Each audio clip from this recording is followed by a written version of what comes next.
Hello అండి, నేను సడన్గా వీడియో పెట్టడానికి ఒక కారణం ఉంది. మీకు ఒక అమ్మాయి గురించి చెప్పాలి. అసలు నా జీవితంలో అమ్మాయిని టాపిక్ వస్తుందని ఎప్పుడు అనుకోవాలా. చిన్నప్పటి నుంచి మా ఫ్రెండ్స్ అందరూ వాళ్ళు గర్ల్ ఫ్రెండ్స్ వేసుకొని తిరుగుతుంటే నేను ఇంట్లో అమ్మ కొత్తిమీర కరివేపాకు తెచ్చుకుంటూ తిరిగేవాడిని. మా ఫ్రెండ్స్ని చూస్తే అసూయ, అమ్మాయిలతో మాడాలంటే భయం. అర్థమైపోయింది మన జీవితంలో లవ్వు గివ్వు సెట్ కావాలి. సిన్సియర్గా వెళ్ళి మా అమ్మ నాన్న అడిగా నాకు పెళ్లి చేయండి అని. మొదట కంగారు పడ్డారు, కానీ తర్వాత నా కరువు అర్థం చేసుకొని ఒక మంచి సంబంధం చూశారు. ఇంకేముంది, పెళ్లి సెట్, మండపం సెట్, రాబందులు వచ్చారు, అదే చుట్టాలు వచ్చారు. పండగ తయారు చేసిన గంగిరెద్దులో పెళ్లి కొడుకు ఉంచేసి కూర్చోబెట్టారు. చిన్నప్పటి నుంచి సినిమాలో చూపించినట్టు ఓ అద్భుతంగా పెళ్ళి, ఆ తర్వాత అదేదో చేసుకుంటారు కదా అది గట్టిగా ఫిక్స్ అయిపోయింది. మండపంకి తీసుకెళ్ళారు, పీటల మీద కూర్చోబెట్టారు. పంతులు పెళ్లి కూతురుని తీసుకురామ్మా అన్నాడు.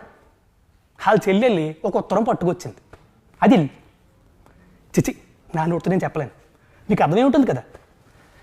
మొగుడు పోయి మొండేడుస్తుంటే రంకు మూడిసి రాయసిరినట్టు ఈ చుట్టాలందరూ వచ్చి ఎదవ శార్కాశములు ఎటకారంలో సచ్చిన పవన్ ఇంకెంతసేపు చంపుతారండి.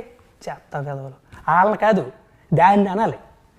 ఒసే నువ్వు ఎక్కడున్నా పట్టుకుంటా, నీ అంతు చూస్తా, రేపే నీ ఫోటో ఆన్లైన్లో పెడతా.